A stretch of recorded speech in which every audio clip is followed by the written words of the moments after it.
Hey, salut à tous, ici Siraki Kilkanar, et aujourd'hui en ce 1er avril, je vous propose de découvrir quelques-uns des plus gros canulars de l'histoire. Sur ce, et sans transition, c'est parti. Numéro 1, l'arbre à spaghetti.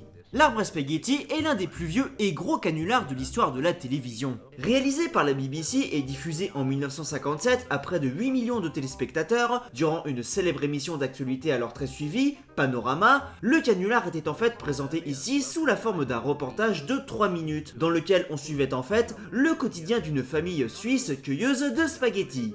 Si, le reportage racontait en fait que cette année-là, dans la région du lac de Lugano, à la frontière suisse-italienne, la récolte du spaghetti avait été particulièrement abondante, ce en raison d'un hiver doux et de la quasi-disparition du charançon du spaghetti. Ponctué d'images d'arbres de spaghetti à la clé se faisant récolter, ainsi que du séchage de la dite récolte, le commentateur Richard Dimbleby, alors très réputé pour son sérieux habituel après 20 ans de métier à la radio et à la télé, racontait aussi que pour obtenir des spaghettis d'une longueur parfaite, un long travail d'hybridation entre arbres avait dû avoir lieu, renforçant ainsi, grâce à sa réputation et son sérieux, ainsi que ses phrases pseudo-scientifiques, le doute chez les spectateurs victimes du canular. Et oui, car croyez-le ou non, mais le canular avait à l'époque bien pris. En effet, durant les années 50, il faut savoir que les pâtes n'étaient alors pas un aliment très courant au Royaume-Uni, les seules ventes sur le marché étant sous forme de boîtes de conserve et directement cuisinées avec de la sauce tomate, faisant de celle-ci un aliment quasi exotique pour les Britanniques, ça rime. En conséquence, plusieurs centaines de téléspectateurs téléphonèrent à la BBC durant les jours qui suivirent le reportage, soit pour s'interroger sur la véracité des faits, soit pour demander plus d'informations sur la culture d'arbres à spaghetti et les moyens existants pour en planter et en cultiver. La BBC, très sérieuse, leur répondait alors de placer un morceau de spaghetti dans de la sauce tomate et d'être optimiste. Sinon à la base, la blague provenait en fait de l'un des caméramans de l'émission, un certain Charles Jagger,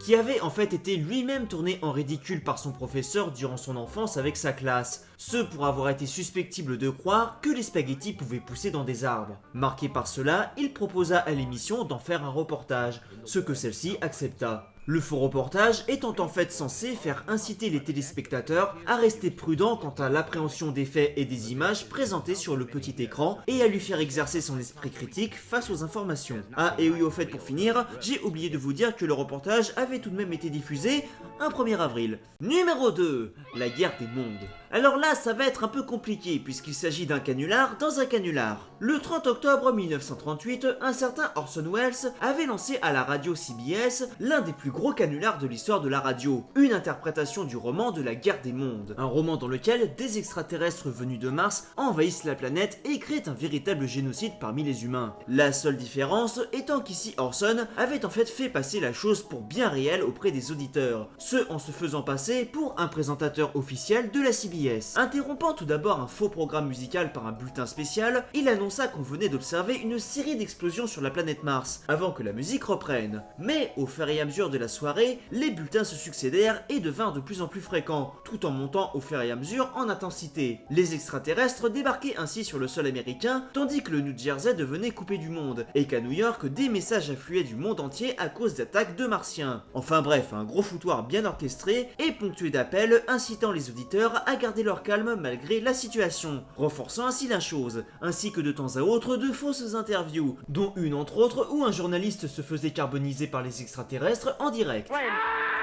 Sauf qu'en fait, la blague prit rapidement le dessus sur la réalité et créa la panique, les commissariats et les standards même de la CBS devenant submergés d'appels de personnes prétendant avoir aperçu les dits martiens, la panique et l'hystérie faisant ainsi place chez plusieurs milliers de personnes. Finalement, l'émission terminée et l'annonce faite que c'était juste une grosse émission spéciale Halloween, il était déjà trop tard et le mal était fait. Notez cependant, petit aparté au passage, qu'une annonce avait été faite avant le début de l'émission que c'était du théâtral. Mais bon, ainsi durant toute la semaine qui suivit, les journaux parlèrent de cas d'hystérie, de crise cardiaque ou encore de suicide dans tout le pays à cause de la panique orchestrée par Wells, donnant ainsi aujourd'hui le statut aussi populaire qu'a eu son émission. Sauf qu'en fait, tout cela était faux. La plupart des cas rapportés dans les journaux étant en fait montés de toutes pièces. Et oui, ceci voulant en fait faire une mauvaise publicité à la radio, qui commençait alors à se faire de plus en plus de place parmi le public et qui leur coûtait une part d'audience et donc de rentrée d'argent. Ça me rappelle quelque chose, tiens. Créant ainsi un canular sur un canular déjà existant. c'est compliqué. Enfin bref, tout cela fit au final un énorme coup de publicité à la CBS et à Wells lui-même, ce qui lui fit s'ouvrir les portes d'Hollywood, littéralement du jour au lendemain. Il décrochera d'ailleurs grâce à cela un contrat chez la RKO, contrat qui donnera lieu après quelques péripéties à la naissance de son célèbre film Citizen Kane. Numéro 3. L'homme de Piltdown. L'homme de Piltdown est considéré comme l'un des plus gros et célèbres canulars scientifiques du siècle dernier. En décembre 1912, un certain Charles Dodson, habitant alors à Piltdown en Angleterre, avait en fait annoncé au Muséum d'Histoire Naturelle de Grande-Bretagne avoir trouvé des morceaux de crâne intéressants. Amenés au musée, les morceaux furent assemblés ensemble, avant d'être exposés au public en tant que chaînon manquant de l'évolution. Mais un peu moins de 50 ans plus tard, la supercherie fut dévoilée. En effet, on s'aperçut tout d'abord que les os avaient en fait été teintés afin de les faire paraître plus vieux, avant que l'on s'aperçoive tout simplement que la mâchoire du dit crâne provenait en fait de celle d'un orang-outan, dont on avait en fait limé les dents pour les faire ressembler à celles d'un humain. Et inutile de vous dire que cette partie orang-outan ne venait pas d'Angleterre. Au final, seul le haut de la boîte crânienne provenant en fait d'un vrai homme, le reste du crâne ayant en fait été complété avec de la pâte à modeler pour rendre le tout cohérent. Ah, ils se sont dit qu'on forçant bien. Sinon, dans le même genre, il y a aussi un canular peut-être moins connu, mais en même temps beaucoup plus barré. Les sirènes momifiées. Numéro 4. Les sirènes momifiées. En 2010, une employée de chez Christie's, une célèbre société de vente aux enchères basée à Londres, posait en photo avec ce qui était présenté comme une sirène momifiée. Sauf que, comme vous vous en doutez, celle-ci était en fait une fausse. Non, c'est pas vrai, Rack. La momie étant en fait constituée d'une moitié de singe assemblée à une moitié de poisson, le tout complété avec du papier mâché. Une technique qui n'est en fait pas nouvelle et qui a déjà plusieurs siècles à son compteur. On retrouve en effet, il y a déjà plusieurs siècles de cela, des traces de sirènes momifiées lors de foires en Europe ou encore lors de fêtes au Japon. Bref, un gros canular donc qui ne date pas d'hier et qui a déjà sûrement dû rapporter gros à ceux qui s'en sont servis. Néanmoins, vous pouvez toujours retrouver certains exemplaires de ces dites sirènes dans certains musées, notamment un dont j'avais déjà parlé dans ma vidéo sur les pires musées, l'International Cryptozoology Museum. Et là, si vous aimez les trucs bizarres, ce musée devrait vous plaire. Mais néanmoins, parfois, le monde a tort, et il s'avère que le canular était bien réalité.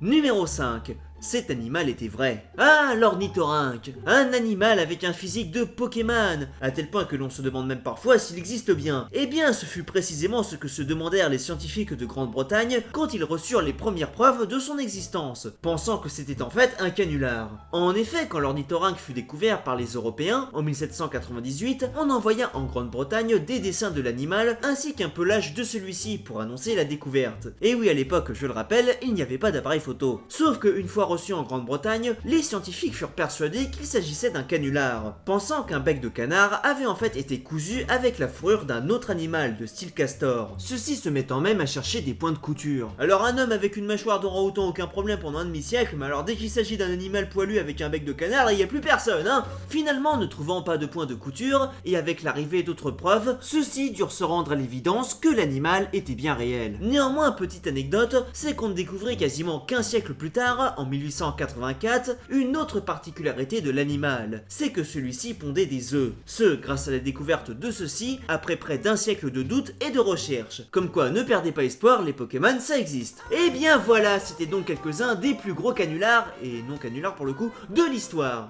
Alors évidemment, la liste aurait pu s'allonger, il y a les avions renifleurs, l'effet de coating des œufs, ou encore le turc mécanique joueur d'échecs. Mais ça, ce sera pour une prochaine fois. N'hésitez d'ailleurs pas à mettre les plus gros canulars de l'histoire que vous connaissez dans les commentaires. Je mettrai en favori les meilleurs d'entre eux. Sur ce, merci à tous d'avoir regardé, Facebook, Twitter, Tipeee, et je vous dis à bientôt pour une prochaine vidéo.